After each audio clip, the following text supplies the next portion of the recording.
ወጣቱ ተምሮ እንዳይለወጥ አእምሮ ፈዞ እንዲቀር የሚደገምባቸው የክፋት ቦታዎች ሁሉ መድኃኔዓለም ይዘጋል። ከምድራችን ላይ ይዘጋል አይዘጋም?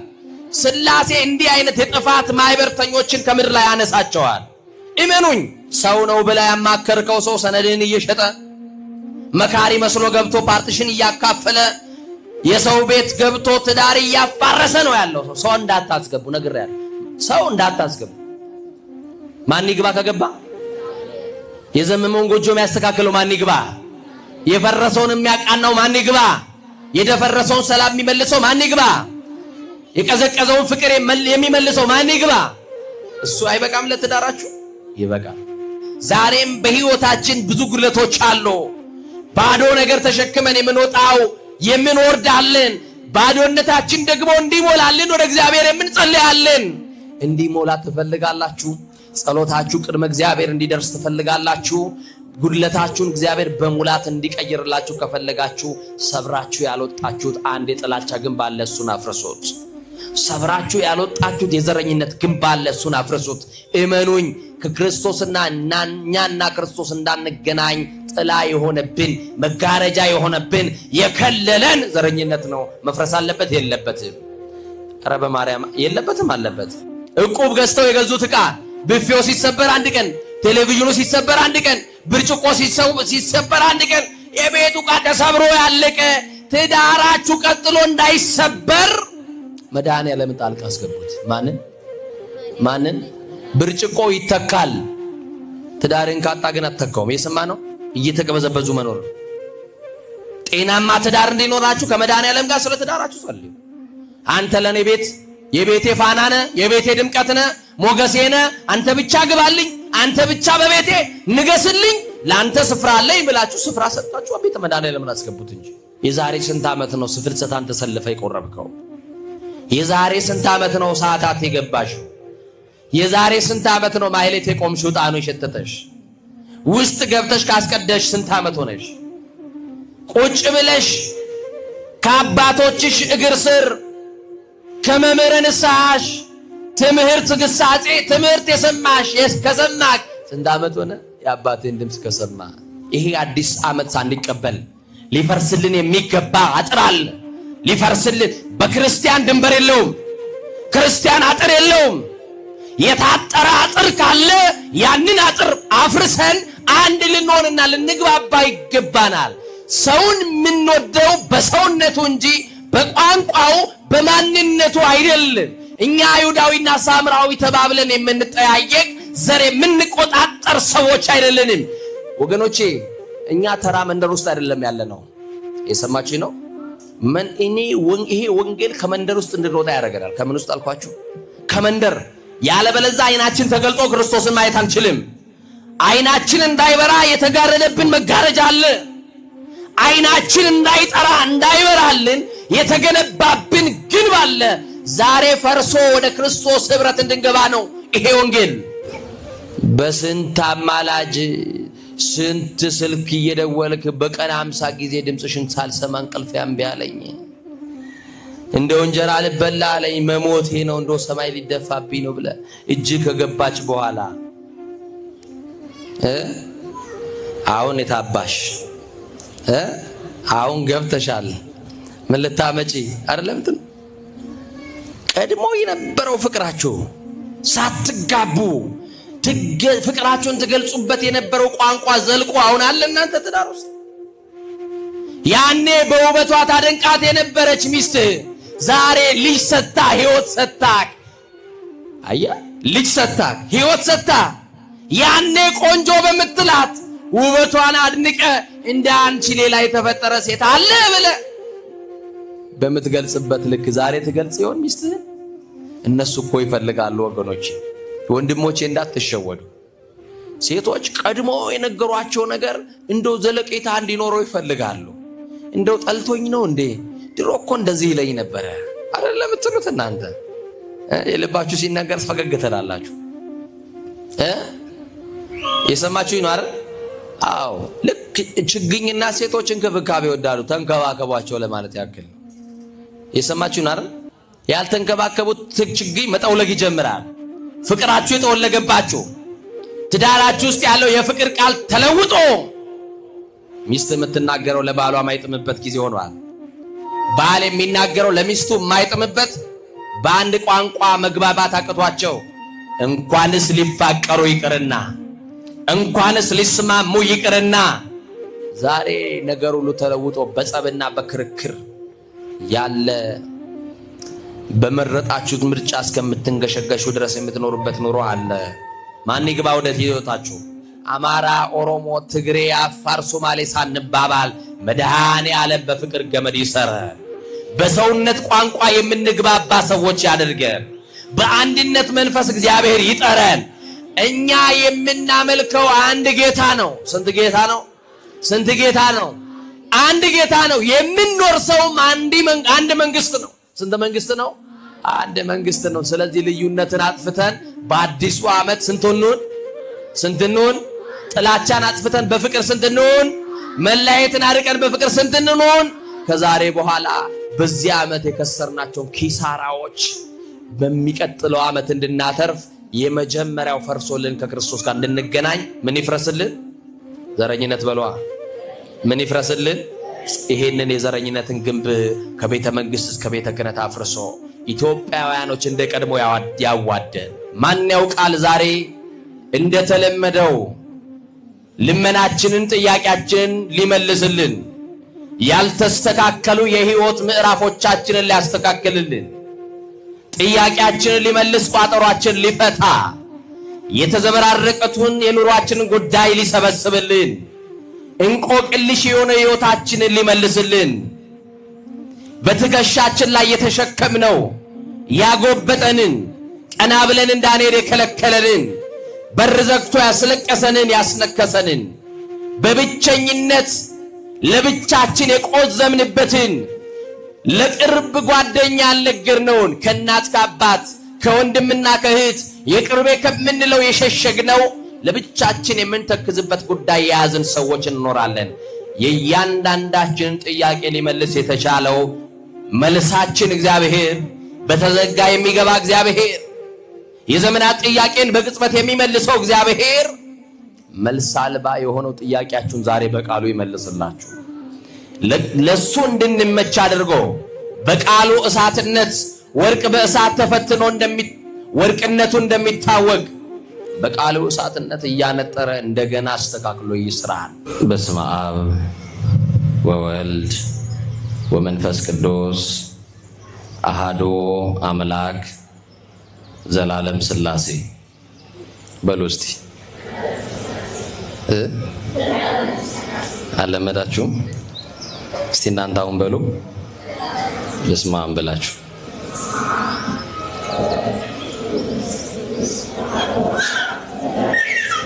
በጣም ጎበዞች ናችሁ።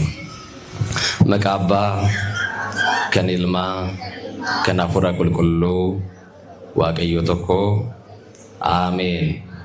ምድርና ሰማይ ሳይዘረጋ ሐመልማላትም ሳይበቅሎ የየብስም ፊት ሳይታይ ከዓለማት በፊት ለብቻው ሲመሰገን የኖረ ዓለምንም በእግሩም ጥበብ የፈጠረ ለኩነተ ሥጋ መጥቶ ከውድቀታችን ያነሳን እድሜ የጨመረልን አማኑኤል፣ ዘመን የቀጠለልን አማኑኤል፣ ነጭ ያለበሰን አማኑኤል፣ የሽበትን ክብር ዘውድ አድርጎ በራሳችን ላይ የደፋልን አማኑኤል፣ በማያኖሩ ሰዎች መካከል የሚያኖረን አማኑኤል፣ ወጥተን እስክንገባ ተኝተን እስክንነሳ የማይለየን አማኑኤል፣ በአደባባይ የነበረው ታሪካችን በጓዳ የከተተልን አማኑኤል፣ ያየብንን ያላሳየብን የሰማብንንም ያላሰማብን አማኑኤል፣ ገመና ሸፋኝ ጓዳ ከታች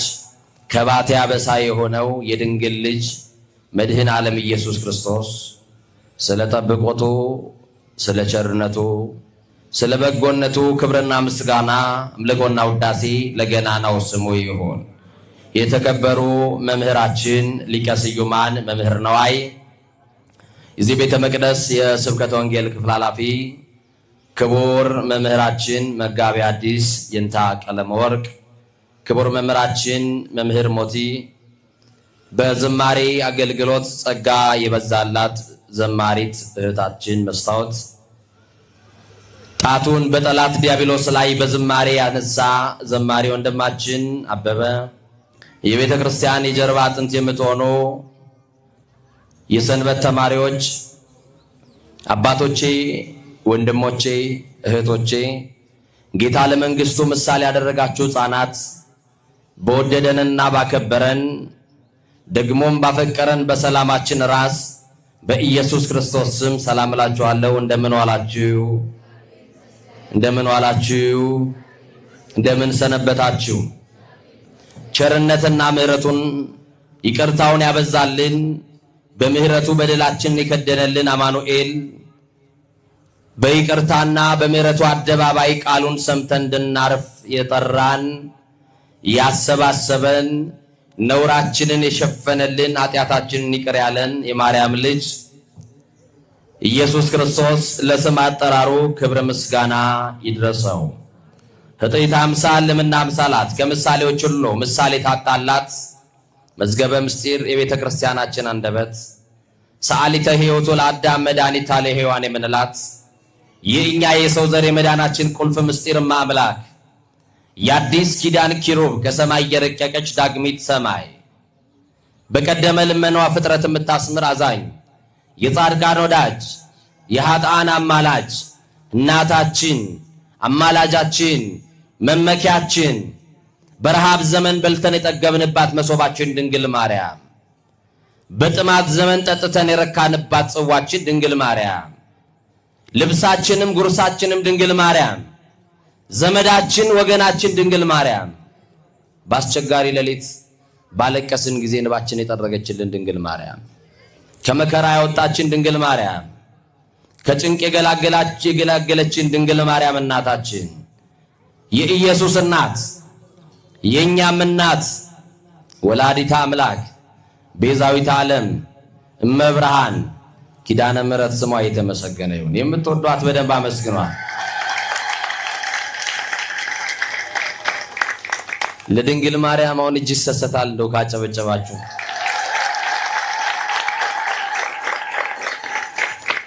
የቅዱሳን መላእክት የጻድቃን የሰማዕታት የነቢያት የሐዋርያት የአበው ደናግል መነኮሳት አባቶቻችን በዚህ ዕለት የምናስበው የዘካርያስና የኤልሳቤጥ ጸጋ መለኮትን ያጠመቀ የመጥምቀ መለኮት የቅዱስ ዮሐንስ የሐዋርያው የቅዱስ ማርቆስ በረከትና ረድኤት በሁላችን ላይ ጸንቶ ይኑር ለዘላለሙ አሜን። አሜን በሉ እስቲ። እግዚአብሔር ሲናገር ሰማያት በነጎድጓድ መብረቅ ይሞላሉ። እግዚአብሔር ሲናገር የምድር ዓለቶች ይሰነጣጠቃሉ። እግዚአብሔር ሲናገር ያዘነ ቢኖር ይጽናናል። በተስፋ መቁረጥ ውስጥ ያለ ከተስፋ መቁረጥ ውስጥ ይወጣል። ስብራታችን የሚጠግነው እግዚአብሔር ቃሉን ልኮ የሚያጽናናን የሚያበረታን እግዚአብሔር ማን ያውቃል ዛሬ እንደተለመደው ልመናችንን ጥያቄያችንን ሊመልስልን ያልተስተካከሉ የህይወት ምዕራፎቻችንን ሊያስተካክልልን ጥያቄያችንን ሊመልስ ቋጠሯችንን ሊፈታ የተዘበራረቀቱን የኑሯችንን ጉዳይ ሊሰበስብልን እንቆቅልሽ የሆነ ህይወታችንን ሊመልስልን በትከሻችን ላይ የተሸከምነው ያጎበጠንን ቀና ብለን እንዳንሄድ የከለከለንን በር ዘግቶ ያስለቀሰንን ያስነከሰንን በብቸኝነት ለብቻችን የቆዘምንበትን ለቅርብ ጓደኛ ያልነገርነውን ከእናት ከአባት ከወንድምና ከእህት የቅርቤ ከምንለው የሸሸግነው ለብቻችን የምንተክዝበት ጉዳይ የያዝን ሰዎች እንኖራለን። የእያንዳንዳችንን ጥያቄ ሊመልስ የተቻለው መልሳችን እግዚአብሔር በተዘጋ የሚገባ እግዚአብሔር የዘመናት ጥያቄን በቅጽበት የሚመልሰው እግዚአብሔር መልስ አልባ የሆነው ጥያቄያችሁን ዛሬ በቃሉ ይመልስላችሁ።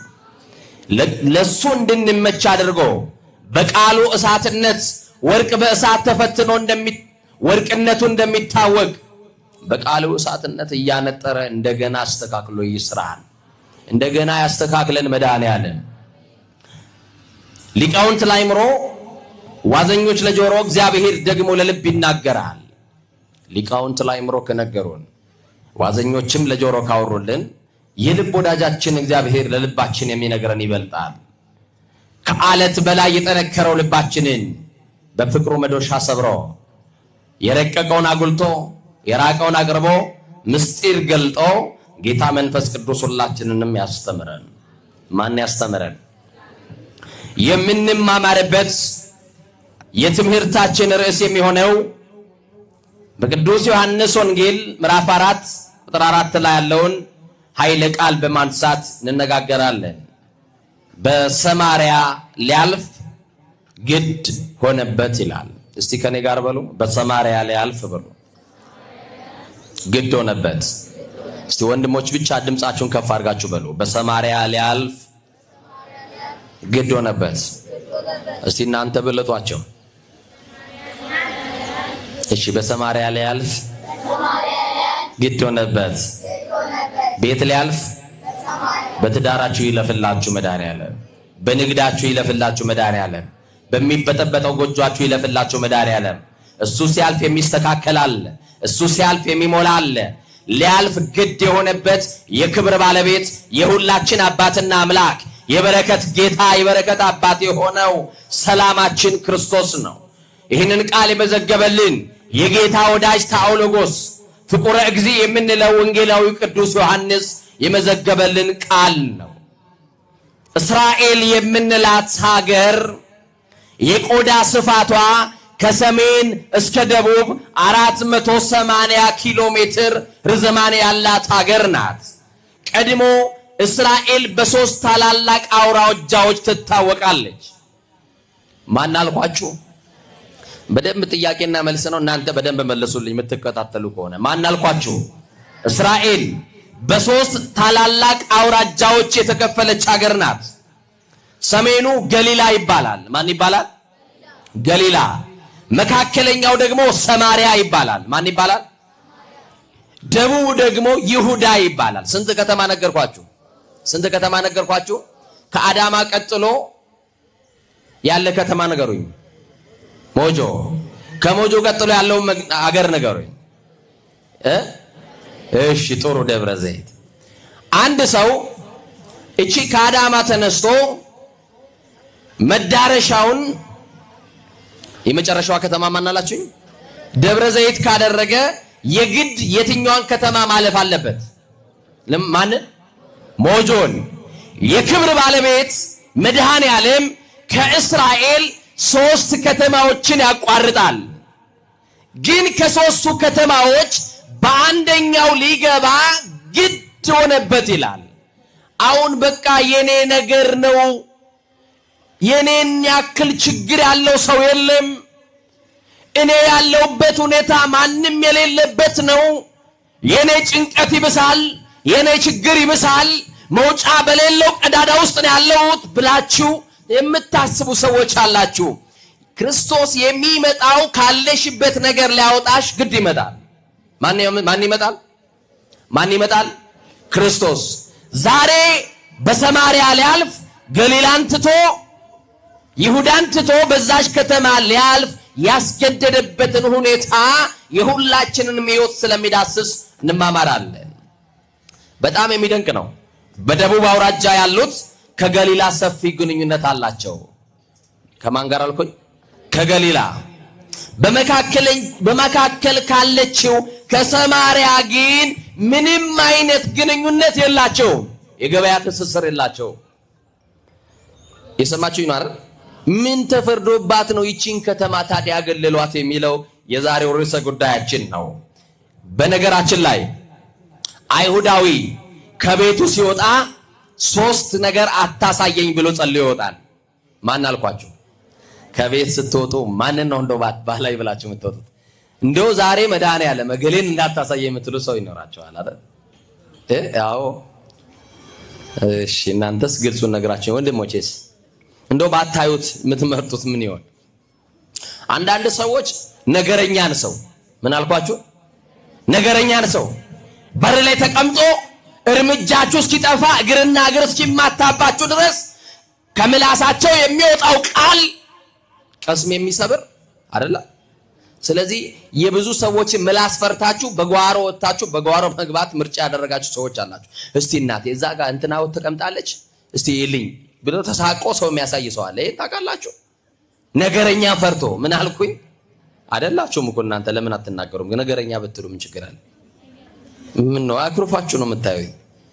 የለም እንዲህ አይነት ሰው በየሰፈሩ አለ የሚፈራ። ልክ እንዴት ልበላችሁ በየሰው ቤት ገብቶ መፈትፈት የሚያምራቸው የሰው ትዳር ውስጥ ጣልቃ የሚገቡ እነሱ ያልሰጡት ሐሳብ ተደማጭ የማይሆን የሚመስላቸው ቀኑን ሙሉ ስለ ሰው የሰው ቆንጮ ሲደጩ የሰው ጎፈሬ ሲያበጥሩ የሚውሉ አሉ። በር ላይ ተቀምጠው ድንጋይ የሚያሞቁ አይደለ? ቡና መጠጫ በጠዋት የሰው ስም የሚያደርጉ አሉ እኮ ወገኖቼ። ምላስ ግፍ ለሞላባት ዓለም እሳት ናት ይላል ሐዋርያው። እና ወገኖቼ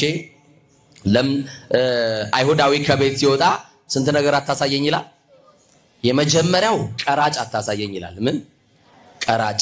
ሁለተኛው ለምጻም አታሳየኝ ይላል። ምን ለምጽ በብሉይ ኪዳን የኃጢአት ውጤት ነው ተብሎ ይታመናል። ቀራጭ ኃጢአተኛ ነው ተብሎ ይታመናል። ሶስተኛው ግን ሳምራውያንን አታሳየኝ ብሎ ይወጣል። ማንን አታሳየኝ ብሎ? ሳምራዊ የተባለ ሰው በመንገድ ላይ እንዳታቆይብኝ እንዳታሳየኝ ብሎ ይወጣል። ቋንቋቸው ግን አንድ ነው። ስንት ነው? አንድ ቋንቋ ነው የሚያወሩት። ሰላም እንኳን ቢለው አይሁዳዊ ሳምራዊን አይቶ ሳምራዊም የአይሁዳዊውን አለባበስ አይቶ መልስ አይመልስለትም። ለምን? በባህል አይተሳሰሩ። በምን አይተሳሰሩ? በምን አይተሳሰሩ? በባህል አይተሳሰሩ።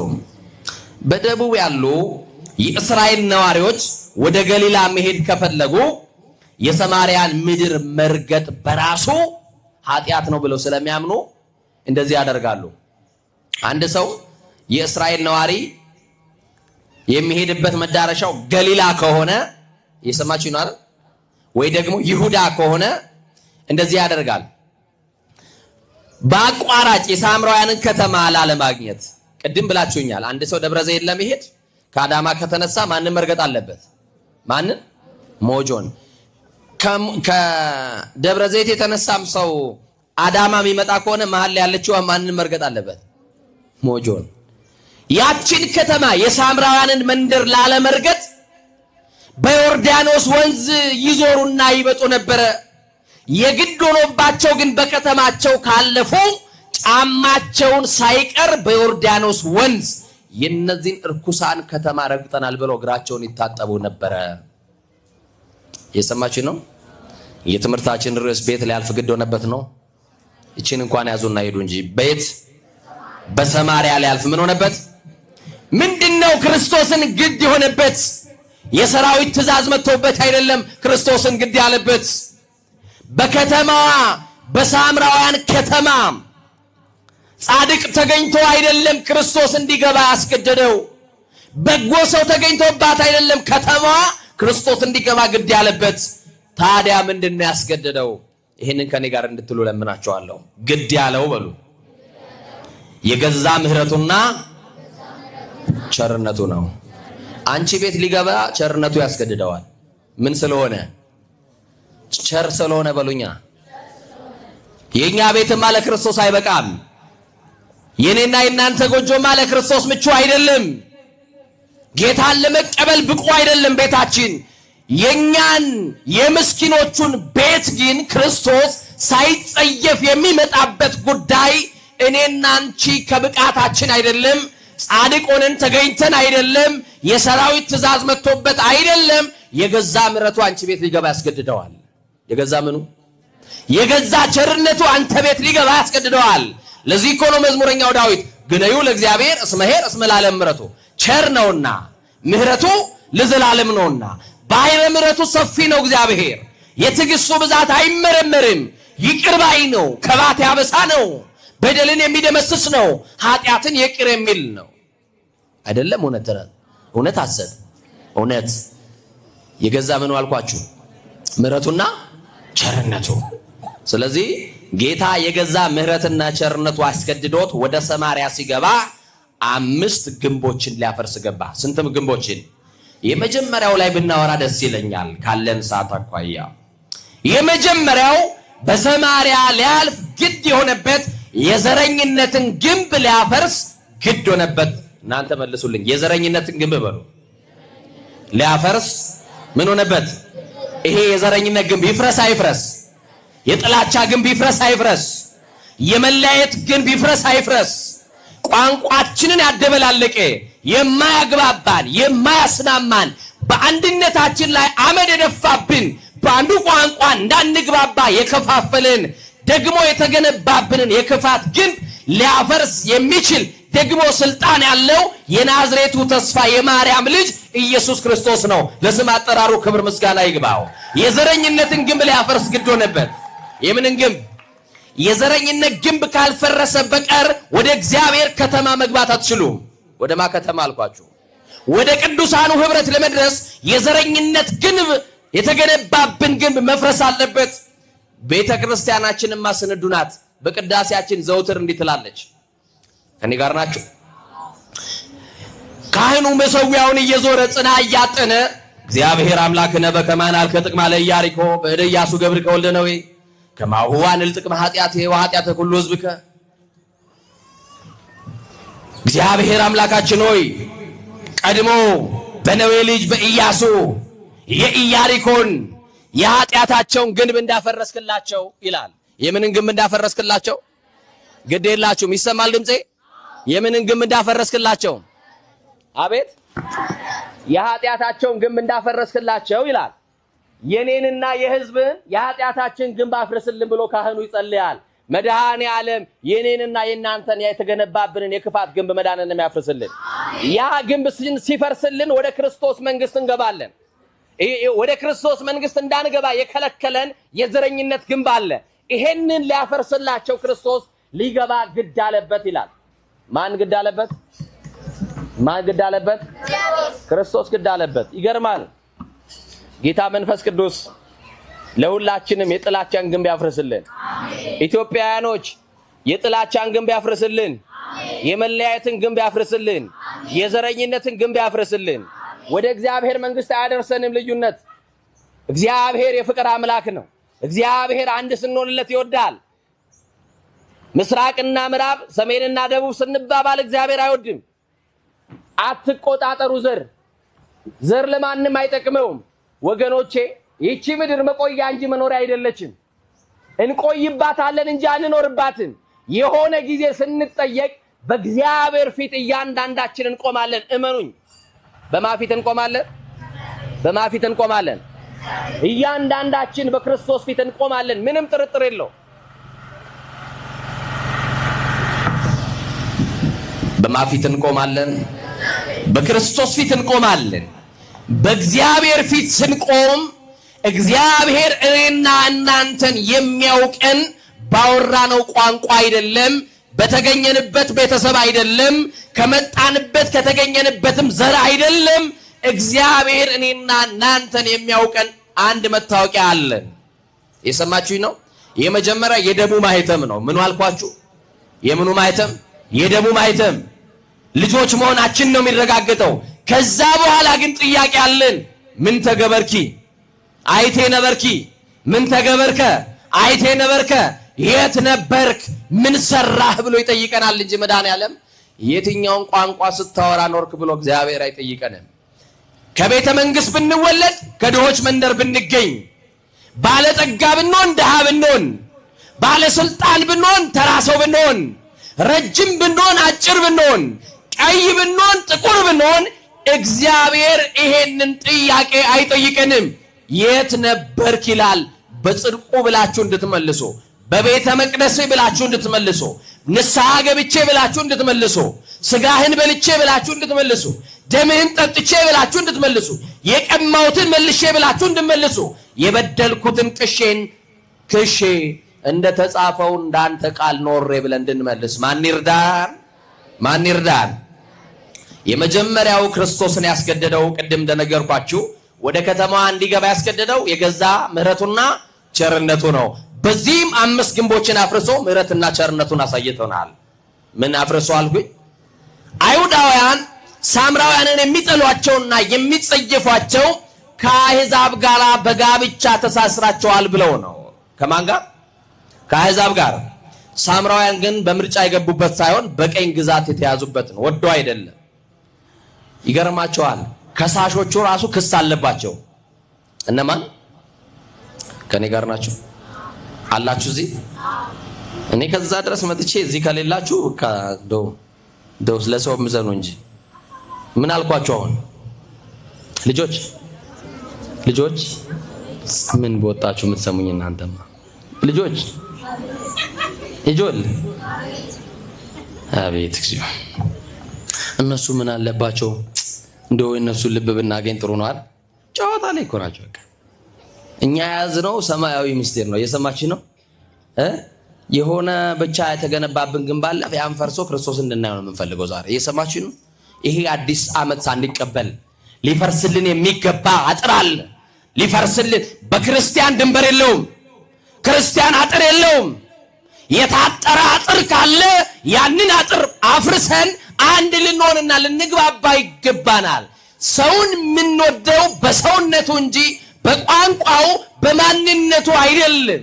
እኛ አይሁዳዊና ሳምራዊ ተባብለን የምንጠያየቅ ዘር የምንቆጣጠር ሰዎች አይደለንም ወገኖቼ። እኛ ተራ መንደር ውስጥ አይደለም ያለነው። የሰማችሁ ነው? ይሄ ወንጌል ከመንደር ውስጥ እንድንወጣ ያደርገናል። ከምን ውስጥ አልኳችሁ? ከመንደር። ያለበለዚያ አይናችን ተገልጦ ክርስቶስን ማየት አንችልም። አይናችን እንዳይበራ የተጋረደብን መጋረጃ አለ። አይናችን እንዳይጠራ እንዳይበራልን የተገነባብን ግንብ አለ። ዛሬ ፈርሶ ወደ ክርስቶስ ህብረት እንድንገባ ነው ይሄ ወንጌል። እና አይሁዳውያን ለምንድን ነው የምትጠሏቸው ተብለው ምክንያታቸውን ሲጠየቁ እኛ ሪዝነብል ነን፣ በቃ እኛ ምክንያታዊ ነን። የኛ ሪዝን ደግሞ ምክንያታችን በቀኝ ግዛት ተይዘዋል፣ ተገዝተዋል፣ ደግሞ ከአሕዛብ ጋር በጋብቻ ተሳስረዋል። ስለዚህ የኛን ቋንቋ ቢያወሩ እኛ በባህል ደግሞ የነሱ ባህላችንን አስወርረውብናል፣ አናውቃቸውም ይላሉ። አይሁዳውያን ረስተውት ነው እንዴ በባቢሎን አልተገዙም ወይ? አይሁዳውያን በባቢሎን መገዛት አይደለም መቅደሳቸውም ጭምር ፈርሶባቸዋል እኮ።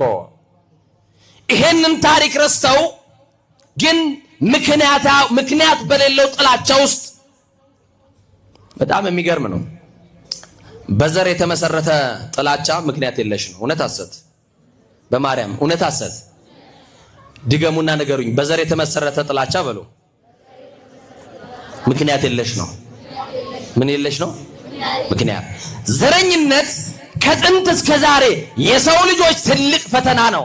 ጌታ በነበረበትም ዘመን የቤተ ክርስቲያን ፈተናዋ ዘረኝነት ነው። ዛሬም የቤተ ክርስቲያን ፈተናዋ ዘረኝነት ነው። የሰማችሁ ነው አይደል? አዎ።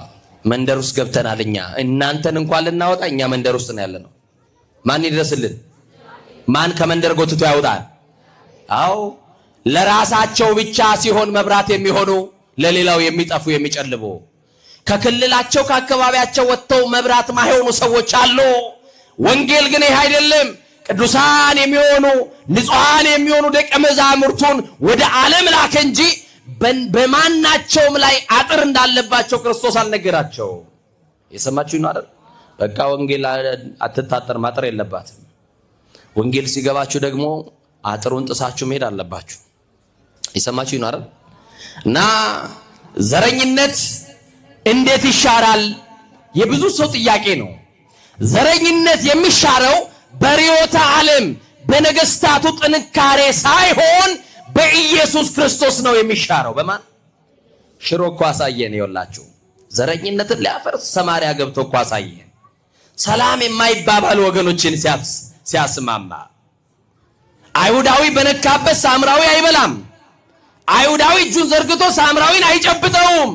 ለዘመናት አንድ እንዳይሆኑ የተገነባባቸውን ግንብ ሊያፈርስላቸው ክርስቶስ ገባ። ስለዚህ ለኔና ለናንተ ዘረኝነትን ሊያፈርስልን ስልጣን ያለው አማኑኤል ነው። ያፈርስልን። ጌታችን አምላካችን መድኃኒታችን ኢየሱስ ክርስቶስ ዘረኝነትን የሻረባቸው 5 ነገሮች አሉ። የመጀመሪያው ዘረኝነትን የሻረልን ክርስቶስ በልደቱ ነው። በምኑ? ከኔ ጋር ናችሁ? በልደቱ ጌታችን አምላካችን መድኃኒታችን ኢየሱስ ክርስቶስ ከሕዝብና ከአሕዛብ ተወልዷልና በጌታ የዘር ሐረግ ውስጥ እነ ራኬብ እነ ሩት ከክርስቶስ የዘር ሐረግ ውስጥ ገብተው እንዲቆጠር ማድረጉ ዘረኝነቱን በስጋና በደም ዘረኝነትን በስጋና በደም መሻሩን ያሳየናል። ልብ አድርጉ። ሩት እና ራኬብ የሚባሉ ሴቶች ከአሕዛብ ወገን የሆኑ ናቸው። ራኬብ የከነዓን ሰው ናት። ሩት ደግሞ የሞዓብ ሴት ናት።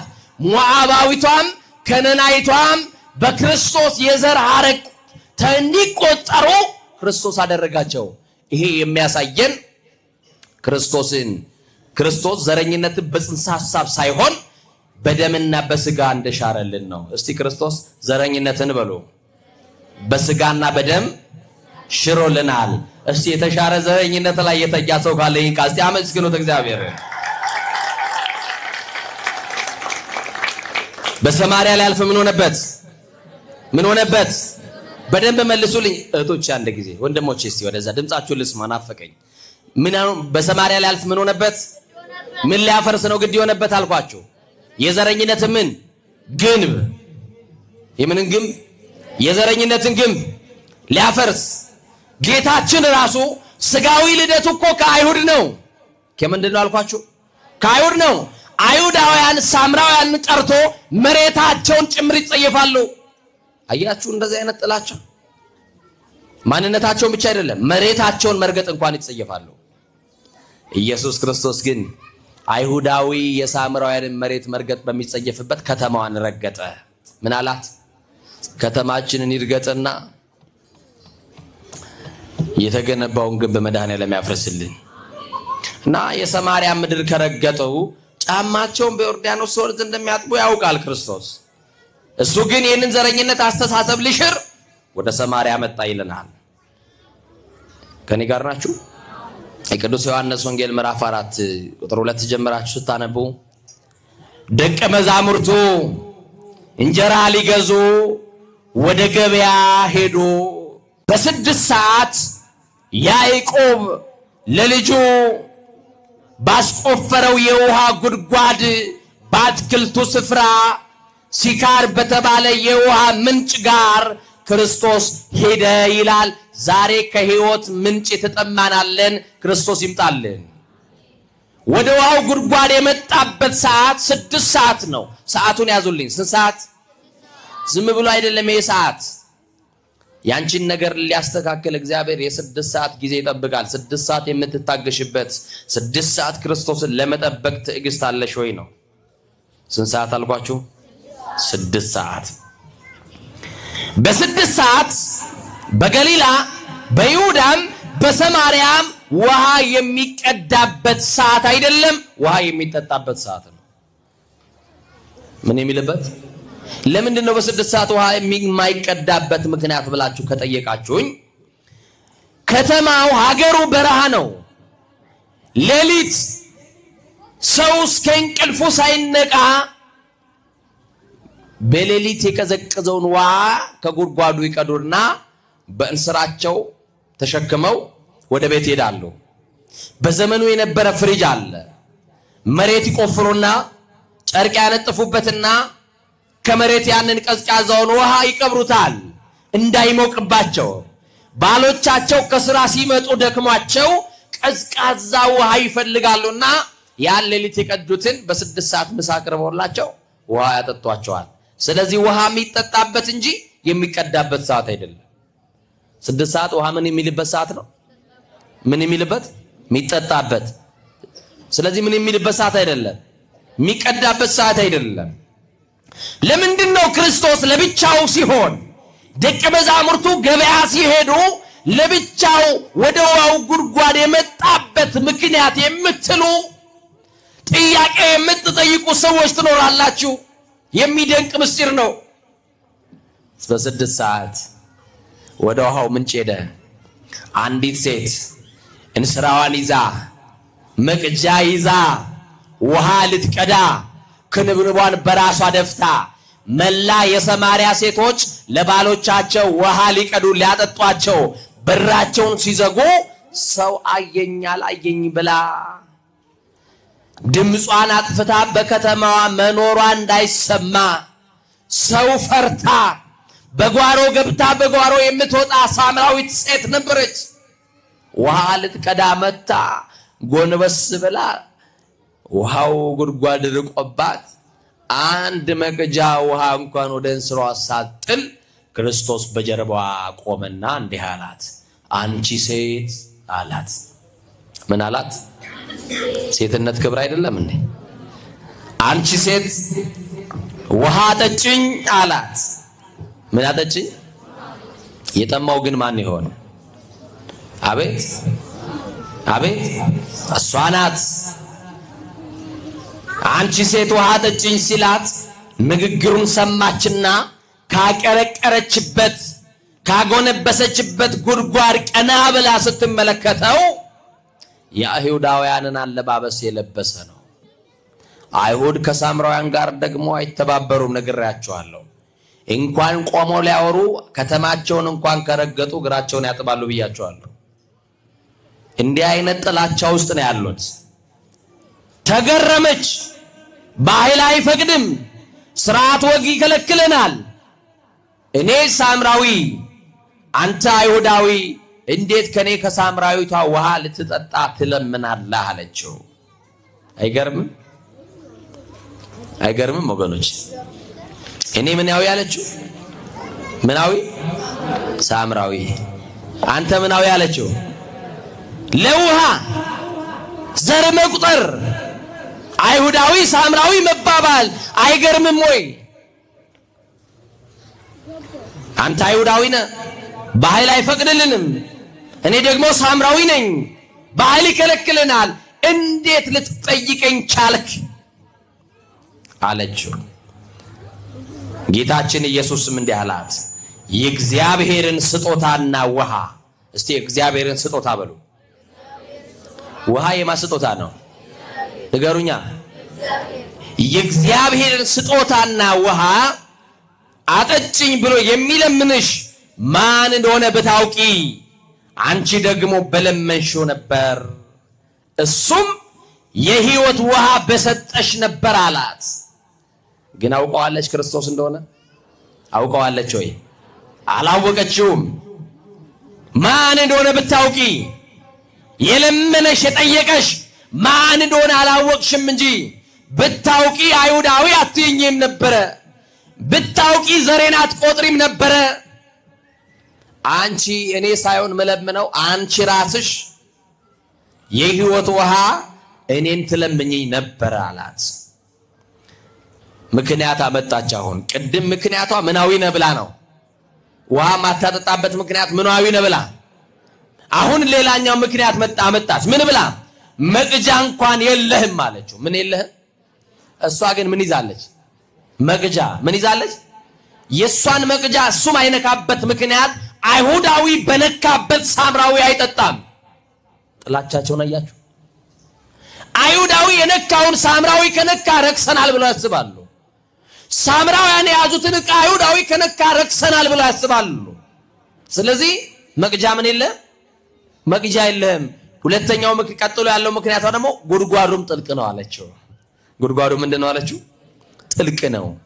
መቅጃም የለህም። እንግዲህ አለች የሕይወት ውሃ ከየት ታገኛለህ አለችው። አያችሁ? ከየት ታገኛለህ የሕይወት ውሃ? መቅጃ የለህም። የመጀመሪያው ምክንያቷ በክርስቶስ መልስ ተረቷል። እኔ ሳምራዊ ስሆን አንተ አይሁዳዊ ከኔ እንዴት ትለምናለህ አይደል? ማን እንደሆንኩ ብታውቂ ሲላት ሌላኛው ምክንያት አመጣችበት። ምን የሚል? መቅጃ የለህም፣ ጉድጓዱ ጥልቅ ነው የሚል ምክንያት አመጣች። ይሄን ጉድጓድ ከሰጠን ከያዕቆብ ትበልጣለህ አለችው። መለሰችና ከማን ትበልጣለህ? የአብርሃም ዘር ነን ብለው መመካት ልማዳቸው ነው።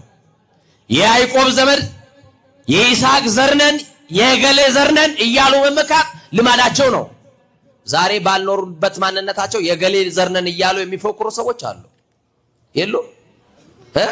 እኔ ሳተናው አንበሳው የገሌ ልጅ እኔ የገሌ ዘር እያለ የሚፎክር አንበሳ አለ። ያጸድቃል እንዴ? ንገሩኛ። ያጸድቃል? አዎ። እና ከያዕቆብ ይሄንን ጉድጓድ ከሰጠን ከያዕቆብ ትበልጣለህ አለችው። መድኃኔዓለም ግን የያዕቆብ አምላክ መሆኑን መች አወቀች?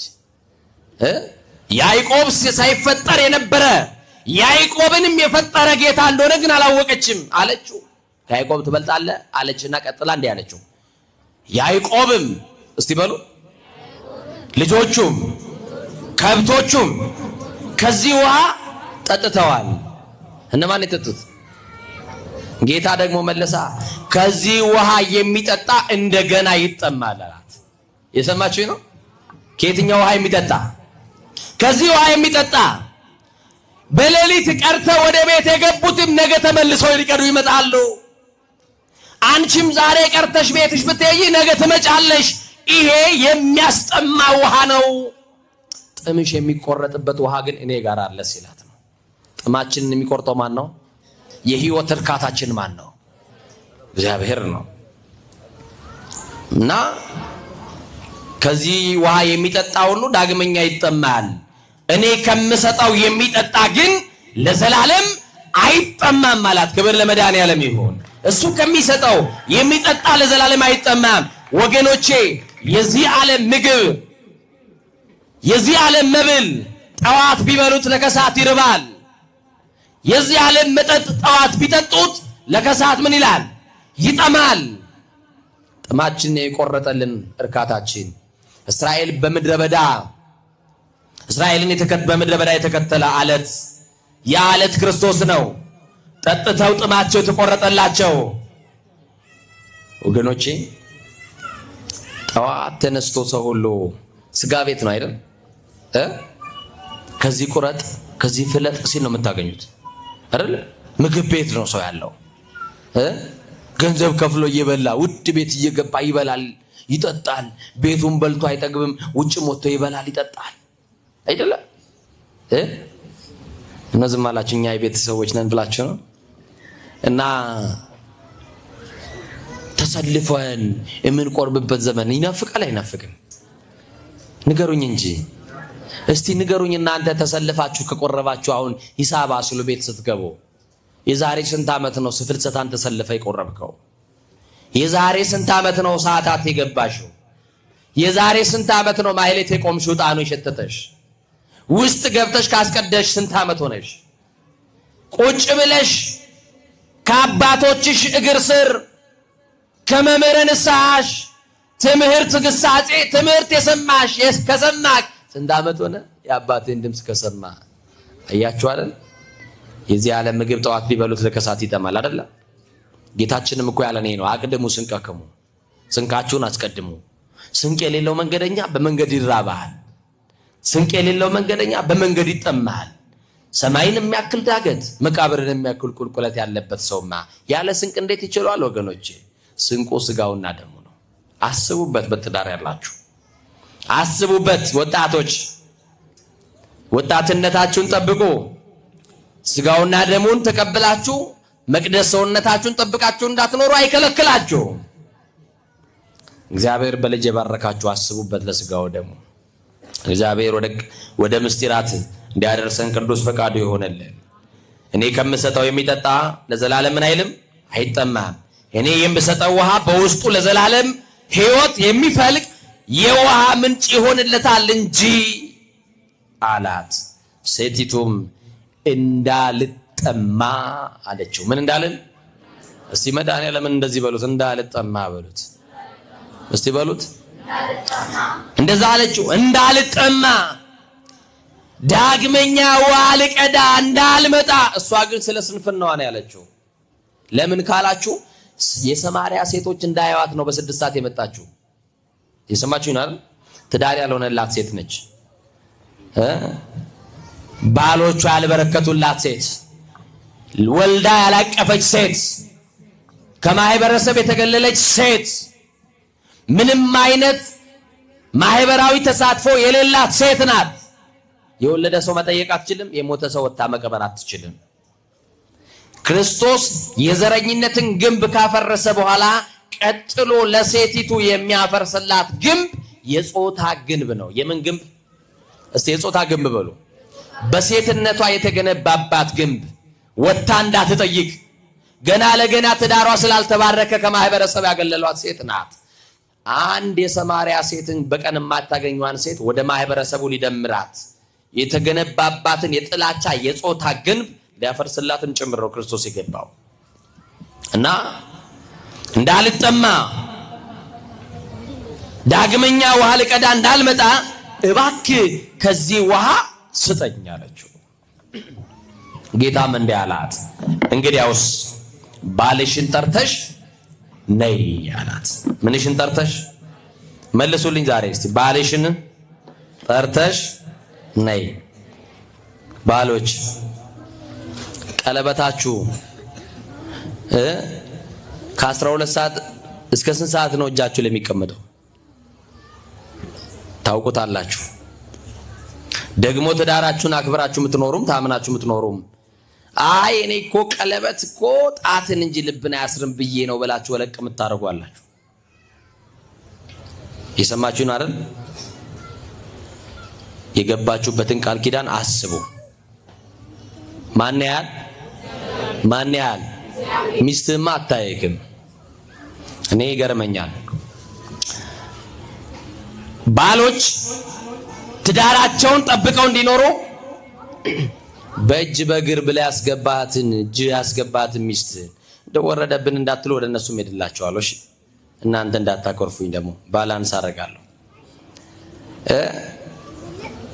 በስንት አማላጅ ስንት ስልክ እየደወልክ በቀን 50 ጊዜ ድምጽሽን ሳልሰማ እንቅልፍ ያምቢ አለኝ። እንደው እንጀራ ልበላ አለኝ መሞቴ ነው እንደው ሰማይ ሊደፋብኝ ነው ብለ እጅ ከገባች በኋላ አሁን የታባሽ አሁን ገብተሻል ምን ልታመጪ አይደለም? ቀድሞ የነበረው ፍቅራችሁ ሳትጋቡ ፍቅራችሁን ትገልጹበት የነበረው ቋንቋ ዘልቆ አሁን አለ እናንተ ትዳር ውስጥ። ያኔ በውበቷ ታደንቃት የነበረች ሚስት ዛሬ ልጅ ሰጣ ህይወት ሰጣክ። አያ ልጅ ሰጣክ ህይወት ሰጣ። ያኔ ቆንጆ በምትላት ውበቷን አድንቀ እንደ አንቺ ሌላ የተፈጠረ ሴት አለ ብለ በምትገልጽበት ልክ ዛሬ ትገልጽ ይሆን ሚስት? እነሱ እኮ ይፈልጋሉ ወገኖቼ፣ ወንድሞቼ እንዳትሸወዱ። ሴቶች ቀድሞ የነገሯቸው ነገር እንደው ዘለቄታ እንዲኖረው ይፈልጋሉ። እንደው ጠልቶኝ ነው እንዴ ድሮ እኮ እንደዚህ ይለኝ ነበረ አይደለም የምትሉት እናንተ። የልባችሁ ሲነገር ፈገግ ትላላችሁ። የሰማችሁኝ ነው አይደል? አዎ ልክ ችግኝና ሴቶች እንክብካቤ ይወዳሉ። ተንከባከቧቸው ለማለት ያክል ነው። የሰማችሁኝ አይደል? ያልተንከባከቡት ችግኝ መጠውለግ ይጀምራል። ፍቅራችሁ የተወለገባችሁ ትዳራችሁ ውስጥ ያለው የፍቅር ቃል ተለውጦ ሚስት የምትናገረው ለባሏ ማይጥምበት ጊዜ ሆኗል። ባል የሚናገረው ለሚስቱ ማይጥምበት በአንድ ቋንቋ መግባባት አቅቷቸው እንኳንስ ሊፋቀሩ ይቅርና እንኳንስ ሊስማሙ ይቅርና ዛሬ ነገር ሁሉ ተለውጦ በጸብና በክርክር ያለ በመረጣችሁት ምርጫ እስከምትንገሸገሹ ድረስ የምትኖሩበት ኑሮ አለ። ማን ይግባ ወደ ህይወታችሁ? ሰውየው ባል ሚስቱን ከማግባቱ በፊት በጣም ይወዳታል፣ ያፈቅራታል። እንደው አንቺንማ እንደው በሰቀቀን ላልቅ ነው ባክሽን በጊዜ እንጋባና ኑር አላት። እንግዲያውስ ወግ ባህሉን ጠብቀህ የአባቶቻችን ስርዓት እንዳይጣስ ሽማግሌ ላክ አለችው። እንደዛ ነው አይደል የሚደረገው? ምን ነው ዝም አላችሁ? እናንተን ጠየቅኩም፣ እናንተ ገና ናችሁ እንዴ? እና ሽማግሌ ላከና ገባት አሉ። ከዛ በኋላ ሚስት እሱ የመንግስት ሰራተኛ ነው፣ እሷ ደግሞ የቤት እመቤት ናት። የቤት እመቤት ስለሆነች ባሏ ምን እንደምትወድ ታውቃለች፣ ምን እንደሚጠላ ታውቃለች፣ ምን ብታዘጋጅለት ደስ እንደሚለው ከድካም ሲገባ ድካሙን የሚያርፍበትን ነገር ታውቃለች።